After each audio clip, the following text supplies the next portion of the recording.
Hello, everybody. Strange not to be able to see you, an unseen audience here, but good afternoon. Welcome to today's webinar. This is the third webinar in the CUP series using local presenters and aimed at supporting teachers in Australia and New Zealand. And we're all very pleased you're able to join us. Just a few things before I begin. I'm Jill Hadfield, and I'm presenting on designing tasks for online interaction.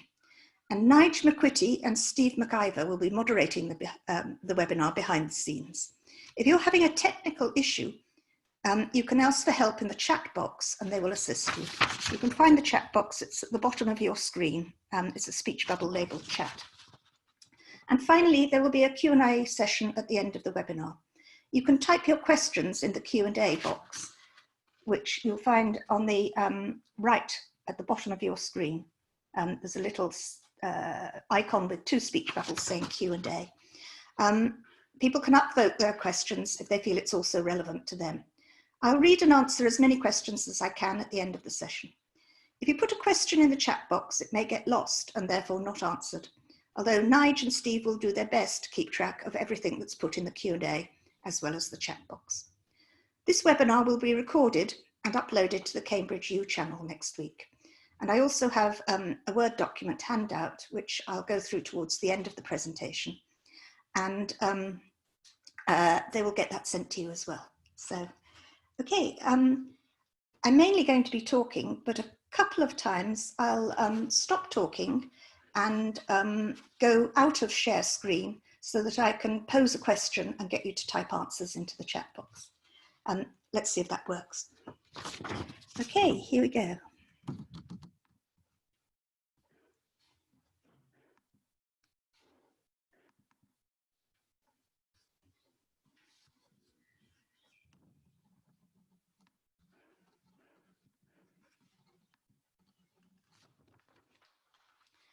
Okay, so welcome to Tasks for Online Interaction. The word interaction has become something of a buzzword, particularly where online teaching is involved.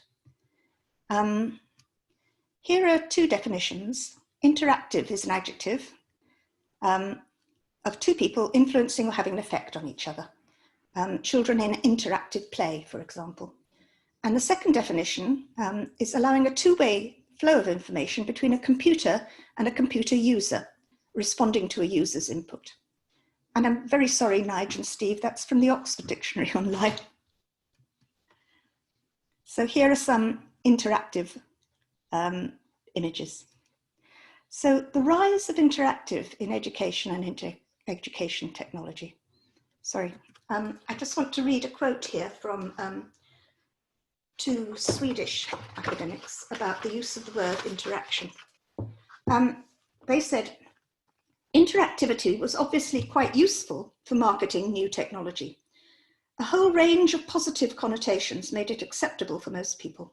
One of the prominent ideas was interactive technology establishing and supporting new ways of learning in contrast to the established ones. Interactive technology should open up student activity, user control, and dialogue. The focus was put on learning rather than teaching, and the concepts of teaching and learning were introduced as a dichotomy to a large extent based on quite simple stereotypes of two phenomena, teaching as something bad we had to get rid of, and learning as something good we had to promote. And that's from Haugsbach and Nordquella in 2007. This suggests that in technology, interactivity takes place between human and machine, rather than human and human. And it also suggests that the tech marketing industry promotes this simplistic idea that educational technology equates with learning, which involves interaction between human and machine, and is good, whereas the traditional face-to-face classroom equates with teaching, which involves lecture-style transmission from teacher to student, and is bad. I can only imagine your feelings about that. In writing the book, Interaction Online, Lindsay and I decided we'd call these two forms of interaction weak interaction, which is between human and machine, and strong interaction, which is between human and human. So this is what is usually meant in tech marketing by interaction. It's typically little boxes where you answer questions and get a tick. What you usually get is drag and drop or matching exercises or fill in the blanks. And this is promoted as interaction. That is not what I'm going to be talking about. The tools that really facilitate strong interaction, which is the topic of this presentation, are often underused: discussion forums and chat rooms. So I'm going to be talking about human-to-human interaction, but through a machine. So interaction tools, I'll give a brief introduction about what tools can do and reasons for choosing tools. So the first thing, when you're choosing a platform, you have to consider, you have access and writing considerations. So for example, how easy will it be for students to access the platform? And how familiar are they with the platform already? If those two things are answered, then a lot of your problems will get solved. When we were researching the book, Lindsay and I tried a number of different platforms with sort of volunteer students, and some of them were quite complicated for the students. Some of them were a bit laborious. It worked best with things that were intuitive or things that the students were familiar with, like Facebook, for example. So, is it easy to find new and unread messages? This is quite important. At my institution, we used Moodle, and it's quite difficult to read what other people post, because you have to sort of actively go into their files or folders. Whereas something like WhatsApp or Facebook or Edmodo, you can see all the new messages that people post. Another important point is it should be easy to post messages to the group. And also, I think a fundamental thing you should choose is it easy to post private messages to each other?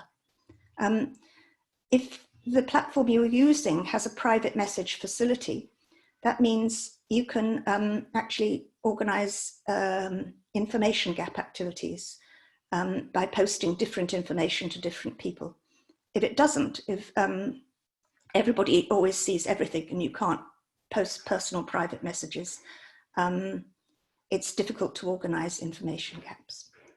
So how you can create multiple topics, how easy it is to start, differentiate different topics.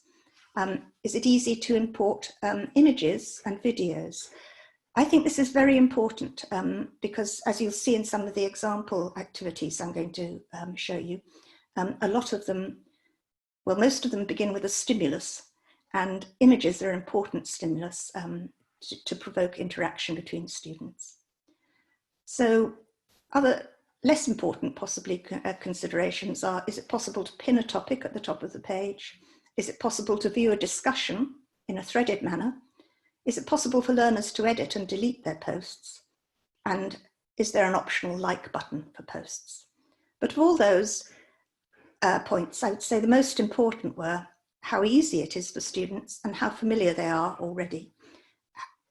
Also, whether it's possible to post private messages and whether it's easy and possible to post images.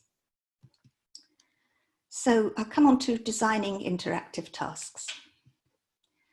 So I'll begin with 10 principles for interactive tasks. They are between human and human, not human and machine. Okay, there's strong interaction, not weak interaction. They could involve voice or text, either something like Zoom or text like WhatsApp or Edmodo or Facebook. They can be synchronous, that means in real time, or asynchronous over a period of days. They should have a reason for communication, to share information, opinions, values, or ideas. And 5, they should have a purpose. And it works best, I think, if they have closure in an end point. Otherwise, it can be quite hard to sort of stop the activity or bring it to an end. The communication should achieve something. So, for example, the solution to a puzzle or the creation of a poem. They should involve two-way participation. Members should take account of each other's contributions and also contribute themselves. The interaction should involve all members of the group. We'll talk a little bit at the end about management and how you can get everybody involved. They should involve topics that are interesting and motivating with a range of interaction types. And I'm going to be organising the main part of this talk around different types of interaction, which are quite different for online from face-to-face in the classroom. And they should include a range of task types and learner task preferences. So in order to cater for different learner preferences of different types of tasks, I'm going to define 5 types of interactive task. Factual, which involves sharing information or on a factual topic or answering a quiz, for example. Personal involves personal information, anecdotes, preferences, and values. Those kind of activities we're all very familiar with from course books and teachers' resource books. In addition to those two, factual and personal, we added Fanciful, which involves entering into an imaginary situation, for example, a role play, and interacting to solve a puzzle or share information. Critical is the typical sort of class discussion or argument involving an exchange of opinions. And creative involves interaction to create a communal poem, story, or other product. Or in fact, an individual poem, story, or other product, which others then read and comment on. So I'm organising the main body of different types of tasks under those headings. And also, every so often throughout this organisation, I'll pause and comment on what kind of interaction is involved and what interaction pattern is involved. So here are some examples of tasks. And we'll try doing the first one. So we're going to look at factual tasks, first of all. So the first one's called Where in the World Am I? So imagine I took this photo.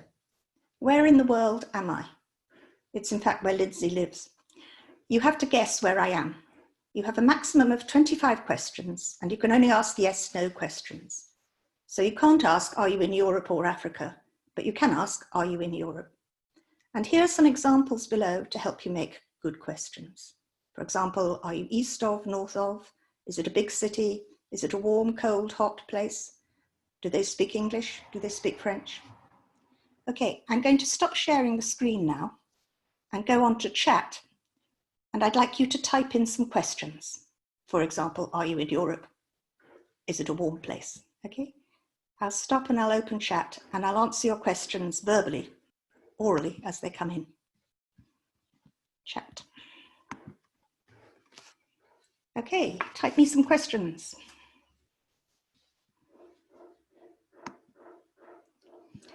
No, I'm not in the Middle East. I am in the Northern Hemisphere. It's not an Islamic country. I am in Spain. Is it on the coast? Yes, it is on the coast. No, they don't speak Arabic. They don't speak French. It's not in India. You can see the sea. It's not an African country. It's not the north of Spain. And they don't speak Catalan. It is sunny. It's near Granada, but it's not Granada. It's not a capital city. I haven't actually been there, so I don't know if it's big. It's not Murcia, but it's near. It's hot there, and it's near the coast. Okay, great. It's not Cordoba. You might not have heard of it, so I'll tell you. It's near Alicante, and it's called Eiche. I don't quite know how you pronounce that, but E-I-C-H-E. Okay, I'm going to go back to the screen now. So that is how the activities would work, i.e. on Zoom or something like Facebook or Edmodo or WhatsApp, okay?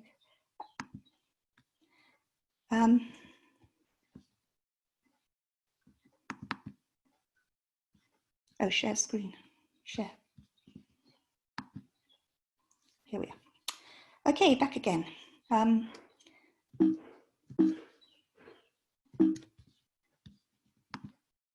Okay, another activity which shares the same sort of pattern, which I'll describe to you in a minute, is a little activity called Sports Shorts. And for this, this is why the private message facility is so important. You message each person privately a sport, the name of a sport like netball or football. And each person has to write 3 rules for this sport, but not say what the sport is. You write the rules in a single forum post. And remember, it says, remember the language we studied for football rules to help you. So this is obviously a follow-up to part of a lesson where they learnt language for rules and permission, what you can do, can't do, must do, etc.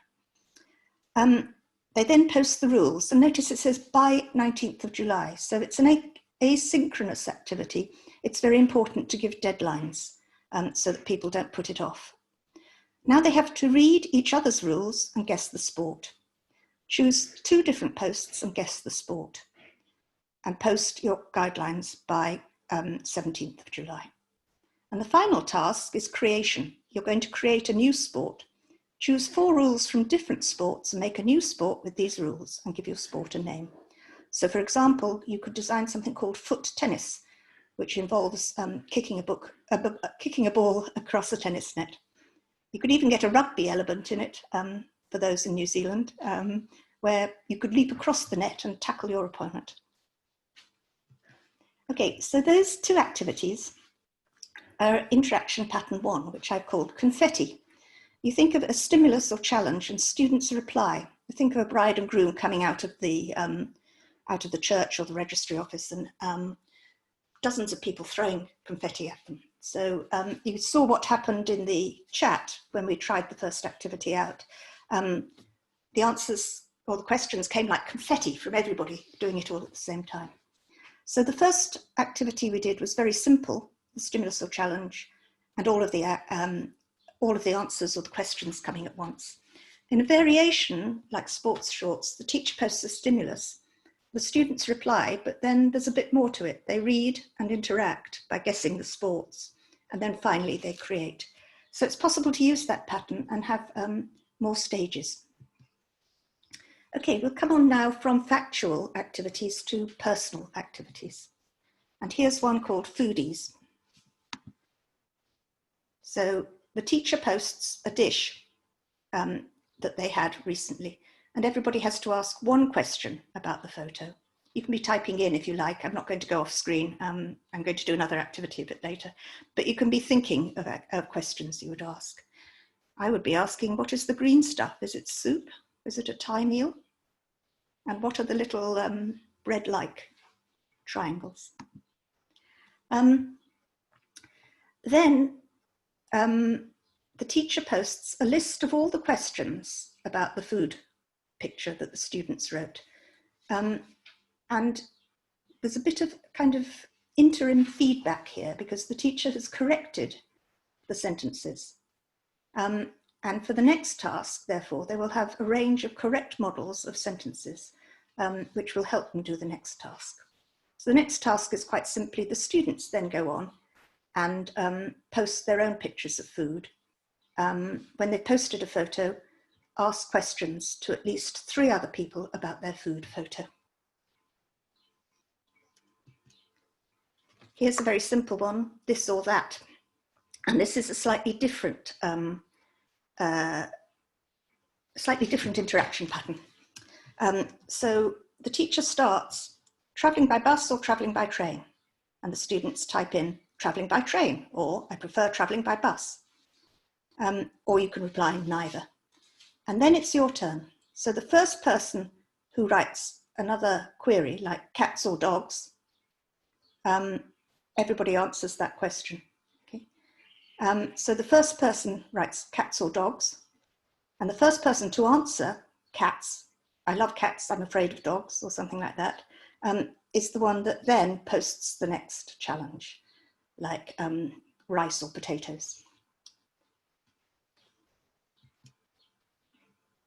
Okay, we'll come on now from personal activities, your tastes, preferences and values, to fanciful activities.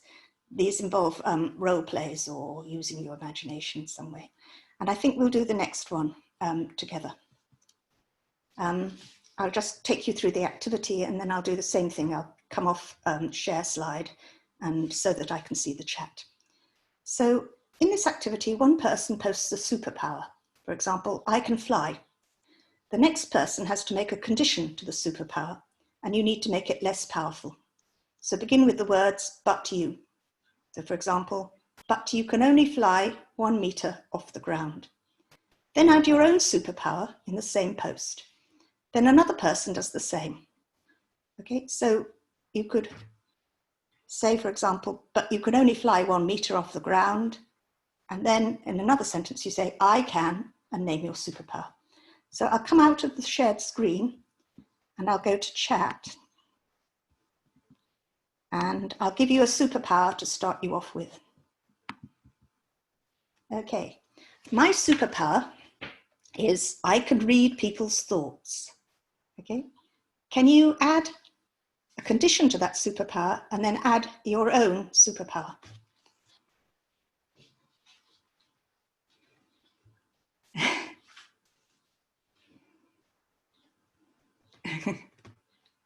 That's great.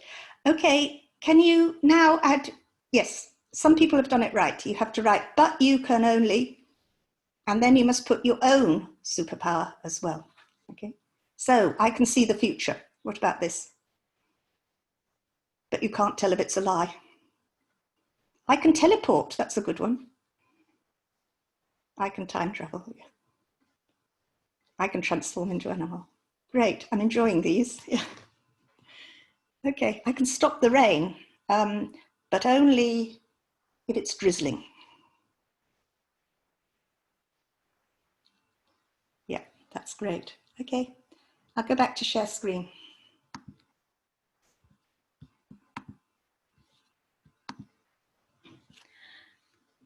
Okay, and here's, so this is a different interaction pattern. I called it pass the parcel.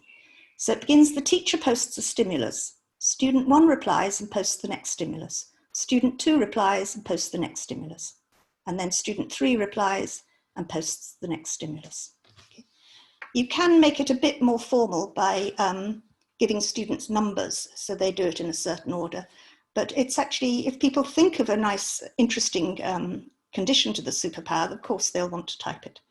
And it is a bit more chaotic, that interaction pattern, but students are getting loads and loads of language practice. So I think practice over chaos is best. Practice instead of order. Okay. Now here's a more complex fanciful activity. It's a murder mystery. So the teacher, first of all, posts the scenario, which is a murder that happened in the house of Paul and Marion. Paul was found dead in the study, had been tacked with a carving knife, and the police put the time of the murder at 10:30. And that evening, they'd had guests staying with them, their old friends, Marion's brother and a friend of Marion's. Okay. So then the teacher posts each student by private message a numbered clue. So it will say, for example, clue 1, the window was open. So the students then post in order. The student with clue number 1 begins. So the student who gets clue number 1 posts, the window was open.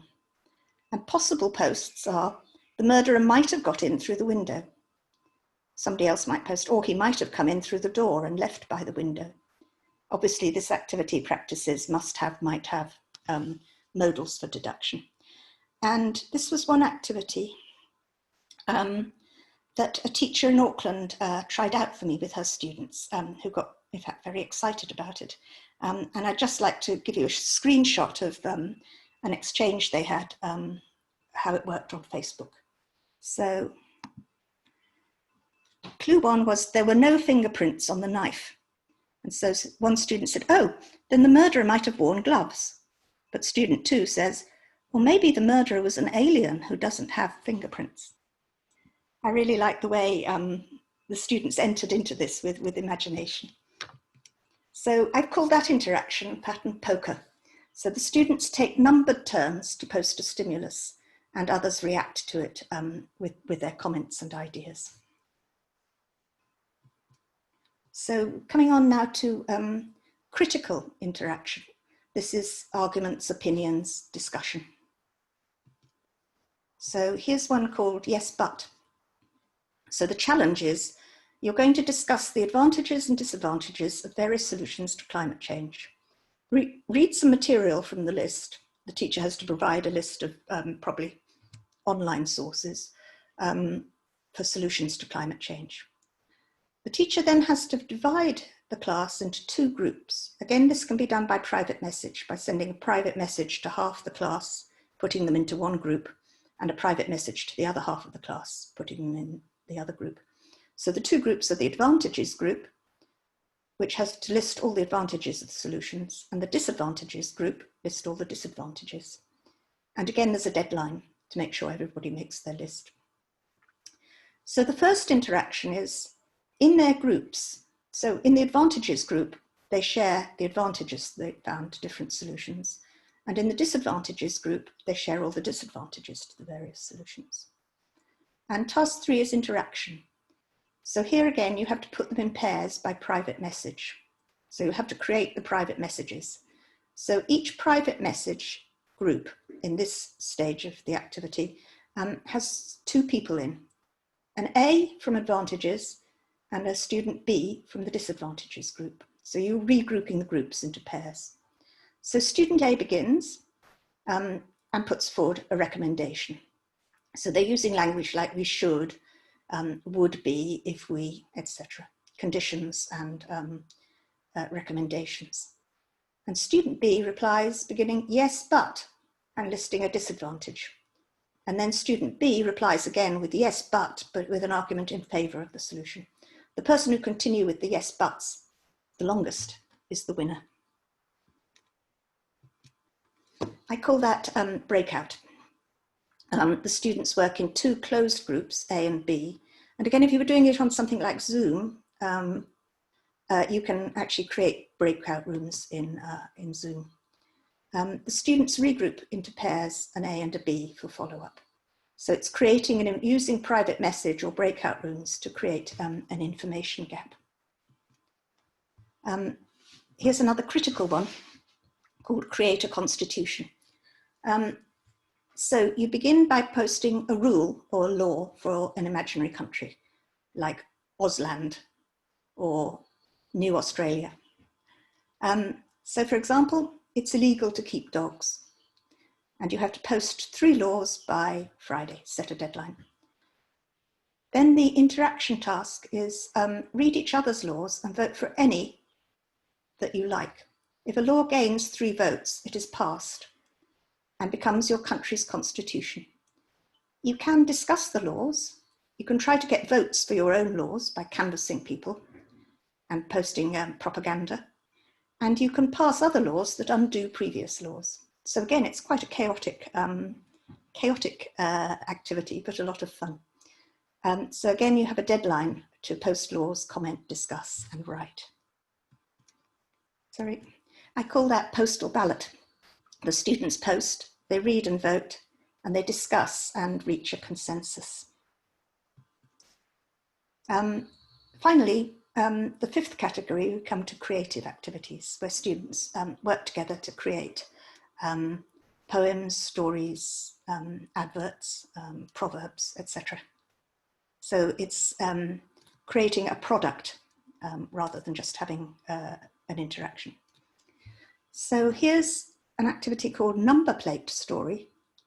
And first, with foreign students, it would be quite important to get them to understand some of the conventions on number plates. These were all New Zealand number plates. People like sort of having, some cultures they're called vanity plates, but these are all number plates I saw in New Zealand. So some of them are self-explanatory, like I did it and not old. But coming to the 3rd one, would you like to just type in, from the 3rd one onwards, type into the chat box what you think they mean, and I'll have a look and give you the answers.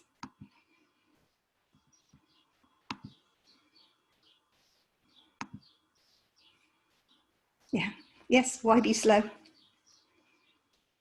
Determined, yeah, good.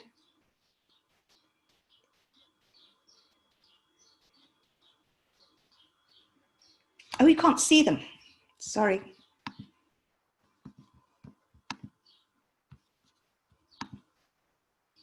There you are.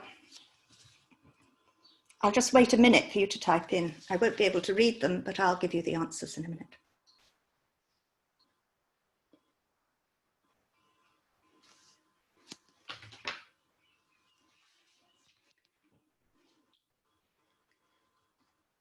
Okay, I did it and not old are self-explanatory, though you actually wonder if the not old owner, how old the not old owner is.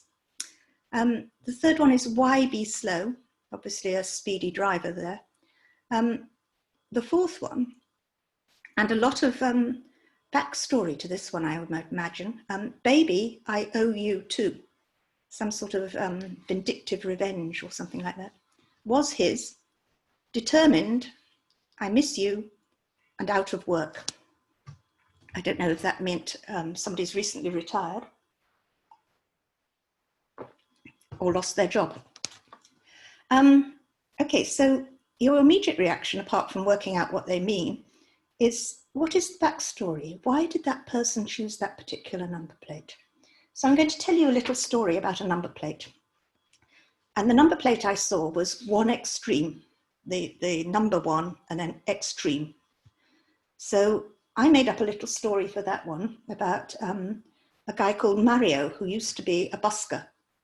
And he had a very beautiful voice. And one day he was talent spotted by somebody from an opera company. And now he's a very famous opera singer and earning a lot of money. So he had that number plate to remind him that he went from one extreme to another. So the task the students have to do is to choose a number plate and write the story behind the plate. Who was the owner? Why did they create the plate? What happened in their life?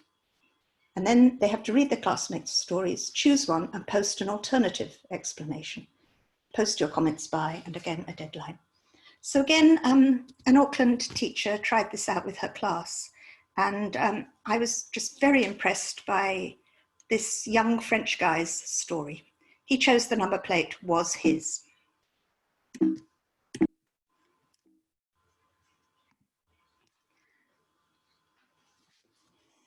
So I wonder if I can move that. Yeah. When he was young, Jack met a materialist girl named Maria. Despite all his true love, he did not have enough money to satisfy her. Then the cold-hearted girl left him to live a happy life with a richer man, breaking the heart of the poor young Jack. Emotionally perturbed by this breakup, Jack became obsessed by money and his revenge, so he worked very hard to earn as much money as possible in order to ruin Maria's husband and buy all their belongings. Currently, Jack is laughing diabolically while driving his big black Maserati, decorated by a vanity plate where we can read, was his. I like that very much. I love emotionally perturbed and laughing diabolically. I call that pattern writers group. Students create their own story, poem, advert. They read each other's and react and comment. The final activity I'm going to run through with you is a collaborative story. So you give students a stimulus, tell them about the Royal Hotel. Many famous people have visited. The hotel is home to many dark secrets, and some believe that a ghost lives in the basement. So it could be any scenery, any scenario where a lot of people are brought together. A camping site would be another one, for example. So here are the rules. Invent your character and write the story from that character's point of view. You can choose any one character that would fit into this hotel setting, guests, people who work there, etc. We actually tried this out in a writers group on Facebook. Charlie decided he'd be this, my husband decided he'd be the ghost. Write in the third person. For example, Charles woke up and went downstairs for breakfast. Don't write I. You can't write for another person's character, but you can interact with another in the story.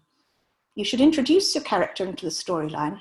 We don't all have to start in the same place. So for example, one of you could start as a receptionist, another could start as a guest waking up in his room, and you'll eventually meet up. Okay, so that interaction pattern I call Creative Commons. They're given the rules or pattern for a collaborative product, for example, a story, a poem, etc., and they work together to produce the product. Okay, that's the end of the example activities. I'm just going to, in the remainder of the session, before the questions, I'll just talk about ways in which online task design is different from classroom task design. And then I'll show you a Word document which outlining a 6-step procedure for designing your own tasks, if you want to do that, which Nigel and Steve will gets sent on to you. So in the classroom, students work in pairs, groups, or mingle, and the interaction patterns are student to student, or student to lots of different students if you're doing a mingle. Groups can't hear what the other groups are saying, and information gaps are easy to set up. But online, they work in a whole class setting. Interaction patterns can be very varied. We've just looked at 7 of them, and they're quite different from face-to-face interaction patterns. Everyone can see what everyone else is saying. Students can respond simultaneously, but still see what the other people are saying. Information gaps are more difficult to set up. They need a bit more thought, thinking out, but they can be done, as in the breakout room interaction pattern, for example. But you need a private message or closed group facility for this, like a breakout room or a private message. So management considerations. Some students may not take part or play a lesser role. This is true in a classroom setting too, but it's easier for the teacher to see who is not taking part online and to encourage them. In a classroom, you might, if you're going around monitoring the groups or pairs as they're working, you might not be aware that one student isn't really taking part in various groups. Whereas online, you can see who's not taking part, and you can actually intervene and encourage them to take part by asking them a question. So the activity could be slow in starting or become sluggish. Again, it's easier to detect this online than in a classroom situation, and you can join in to get the discussion started again. Deadlines are very important. Feedback, error correction, and noticing. So a big difference here. The classroom, the teacher monitors the groups and notes errors, but only hears random problems. But online, every contribution is visible. And this is a wonderful opportunity to direct students' attention to opportunities for noticing and picking up on significant problems and misunderstandings. It's also, if you remember in the Foodies feedback, there was, in between the initial stimulus of food posted by the teacher did introduced a sort of interim error correction phase, which then gave the students a range of correct models for the second stage. Okay, I will now try and share the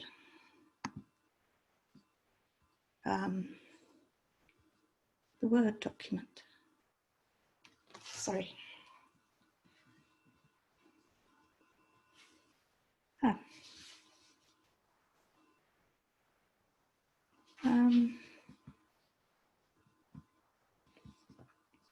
I'm sorry about that. It seems to have disappeared from my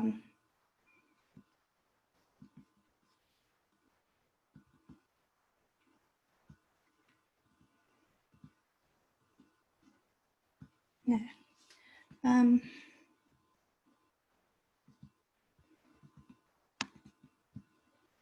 Sorry, I'll just close that and I'll try and, oh yeah.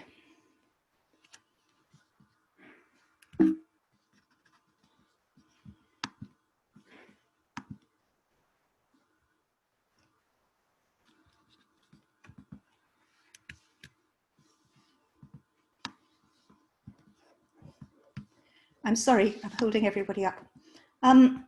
I think actually as we're running out of time, I'll just get that sent on to you by email. It's a Word document which takes you through a series of 6 choices that you have when you're designing interactive materials. So now I'll go on to questions, but after the questions are finished, I've got one last final activity just to round the session off in a nice way of saying goodbye. So I'll look at the question and answer box now. So we'll have about 10 minutes or so for questions, and then I'll introduce one last activity for us all to say goodbye to each other.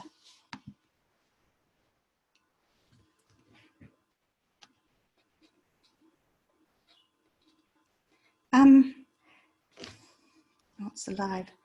Yeah, this is an answer to Roberta. Yes, some of the activities I did were for higher levels, but some of them were for elementary. I'm just trying to think back. Foodies, for example, would have very simple questions. This or that is very, very simple. The almost superpower, you only really need can. And or I can, or but you can only. Some of them I did choose some more challenging ones, like the murder mystery, but there are quite a few with lower level. What is my preferred platform? When we were writing the book, we tried lots of different ones. We tried WhatsApp, that was very quick and easy. We tried Edmodo. Oh, sorry, I'm answering live, I have to type in. Yeah, we tried trialed lots of different platforms. WhatsApp was very quick and easy. Edmodo was good. Moodle is quite laborious.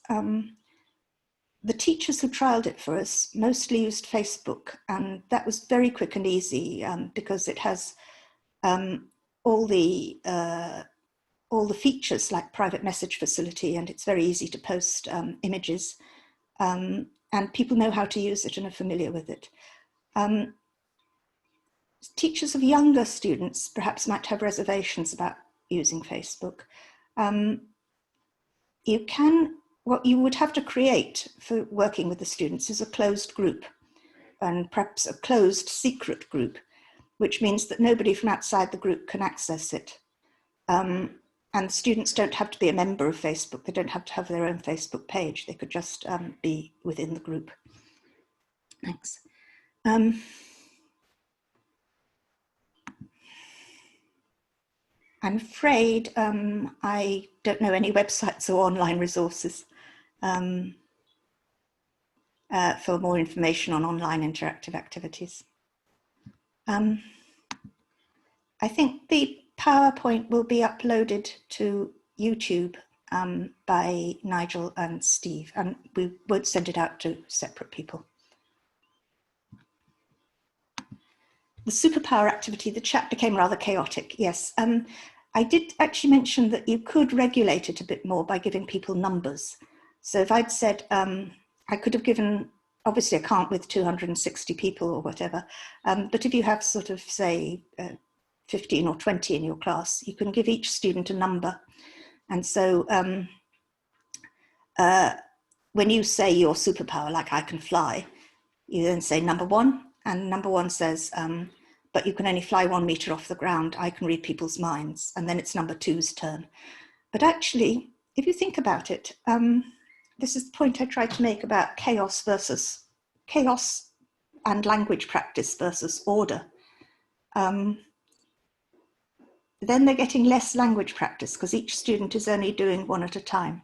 I mean, that might be important to you to regulate it like that, but the chat became chaotic, but everybody was chatting. Everybody was using the target language. I think somebody else has asked that. I talked about Facebook and Edmodo versus Moodle. Yes, this is to Ronwen, who says, I love the variety of interaction. Do you focus on posting comments rather than speaking online? Yes, it was mainly for platforms like Moodle and Edmodo, but you can do them live synchronously. It would be possible to do them on Zoom, talking, and using things like breakout rooms if you wanted pair work and stuff like that. So this is Jean Arnold. What do I think is the optimal class size for adult, upper, intermediate, advanced learners? I don't know. I would say perhaps I always like the number 12 because it's very easy to put people into pairs, into 3s and into 4s. Google Classroom, I haven't used Google Classroom, but I'm sure things could be done on that. Sorry, I'll go down again.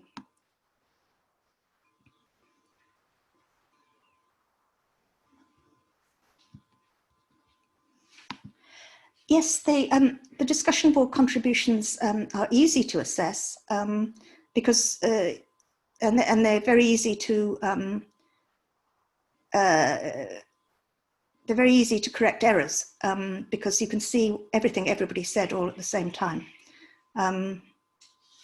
And you don't miss anything as you would if going around monitoring groups of students all speaking at the same time.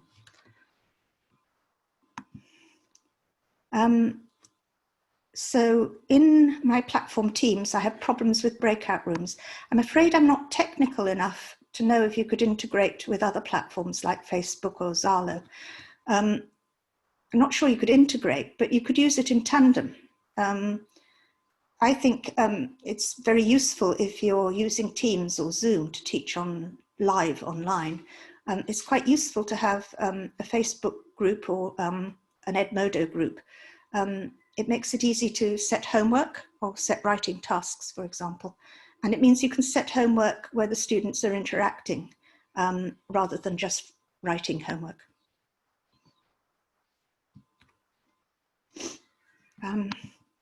So this is Athlin Watt, who likes the idea of deadlines, but is worried that they may lose impetus and excitement if done over a period of time.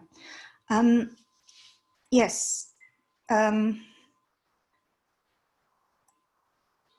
The teacher has to sort of monitor and can come in to encourage people and to ask questions and to get the momentum going again. I think that's probably the best way of doing it. Or making quite tight deadlines.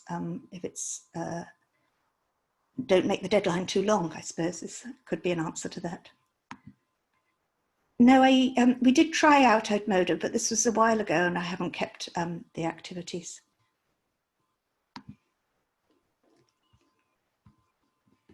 Sorry. The activities all involve writing. Have they been tried out adapted as speaking? They could be tried as speaking. Some of them work better asynchronously, and some of them work either synchronously or asynchronously. I can see that you could do it with a Zoom class, for example, several of them.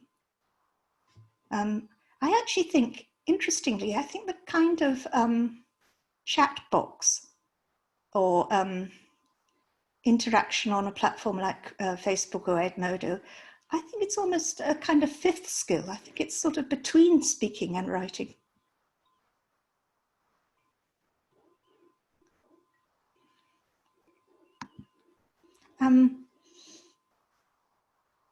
Cynthia says, all contributions being visible is a great opportunity, but can produce increased vulnerability for less confident students. How would you recommend managing that? Well, if you could use breakout rooms so that they're working in small groups. That would be one way if you really felt you had a number of unconfident students. An important teacher's role is giving lots of praise and encouragement. So if you know one of your students is less confident, perhaps you could correct them in private, or correction anyway should be done without mentioning people's names. And give that student lots of encouragement and backup. Harleen Lumba says she's tried quizzes for online activities with elementary and intermediate groups. Did that go well? Somebody else recommends Kahoot. Margot Palmer suggests you could do secret partners, and when you see your secret partner post, you need to reply. That's a good idea, that's great. Somebody else recommends Padlet. Denise allows students to scaffold their work for the not so able. That sounds good. Somebody else has recommended Padlet, sounds good. Somebody else, an anonymous attendee, says learners who are low level or pre-lit refugee backgrounds would need no literacy tasks, no writing. Yes. I expect it's not so good for pre-literate learners, obviously.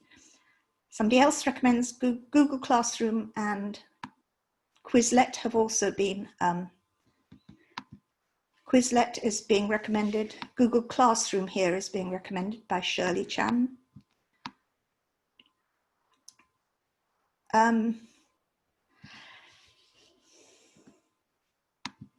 We tried some of the lower level activities like this or that and almost Superpower with some lower level learners.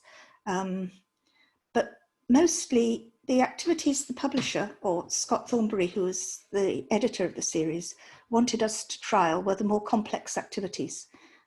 He could see how the fairly simple ones would work, but he wanted teachers to try out the more complex role plays and multi-stage activities. So most of our trialing was in fact done with those.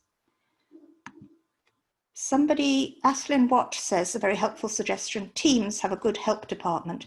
Maybe you could post a question about integrating other functions. Denise says Google Classroom is excellent. Quizlet is recommended again for flashcards activities. And some students have a poor internet connection. Which activities could be used both synchronously and asynchronously? I think most of the activities could be used either. When teachers trialed the activities for us, some of them did it asynchronously for homework. The teacher who trialed the murder mystery activity did it asynchronously for homework. And the teacher who did the number plate activity, and she also did another activity called Rumour Mill, which is about village gossip. She took the students into a computer lab at her institution and did it synchronously. So most of them can be used both synchronously and asynchronously. Okay, I'll go back to share screen now. I'll close that. I'll go back to share screen. And there's one more activity which we will just use to say goodbye to each other.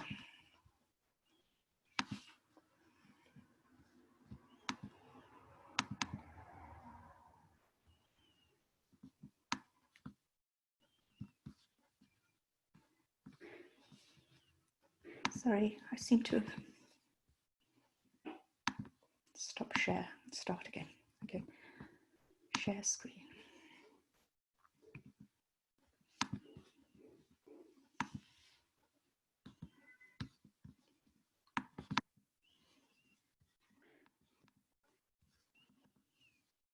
Sorry, bear with me.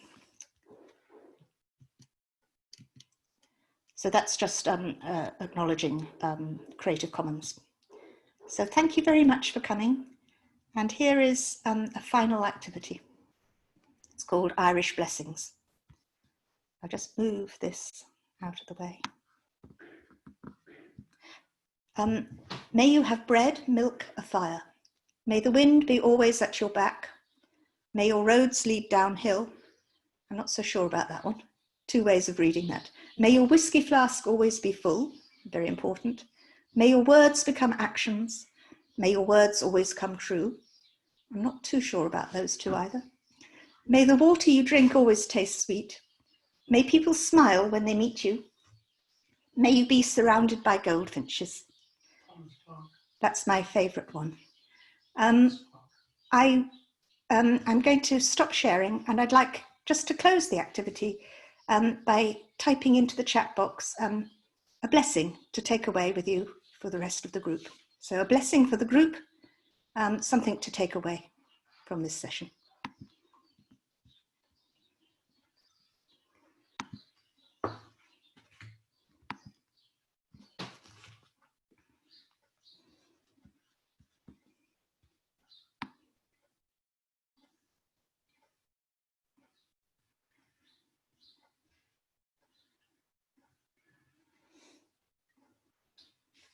May your internet connection be strong and reliable. That's great. May you always see sunflowers. So beautiful.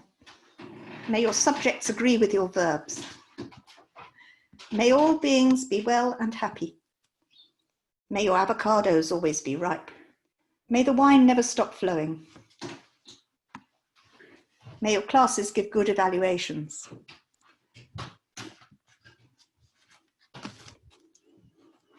May you always have flowers in your garden and birds on your trees. May your students be sparkly. May the songbirds surrounding you swing sweetly into your ear. Great. Okay. I should give an acknowledgement. The Irish blessings were quoted to me by my husband, who first heard them from a poet called Thomas A. Clarke. Okay.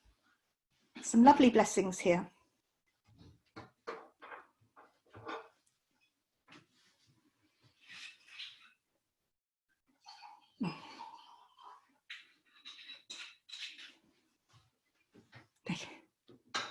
Thank you. Thank you all so much. Thank you for your thanks.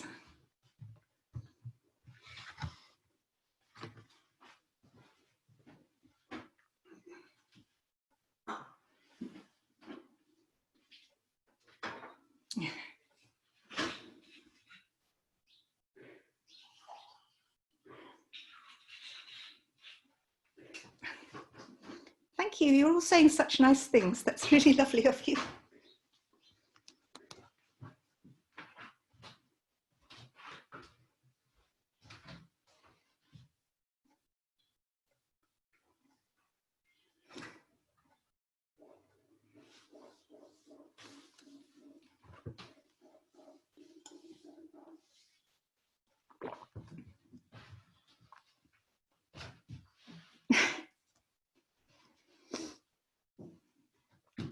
It's lovely. It's really nice reading all your comments.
May the bees pollinate your zucchini. I like that one very much. May the bees survive.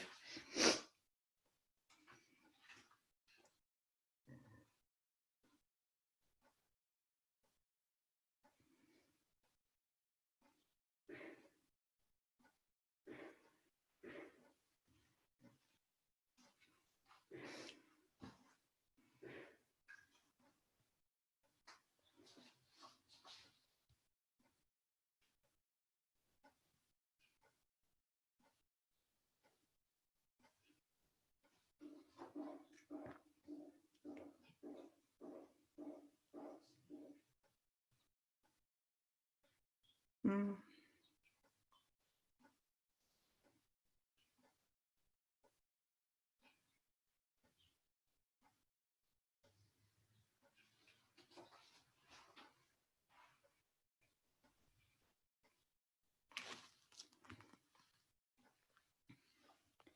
I'm just going to read through some of the messages again.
Steve asked the question about the book the activities were taken from.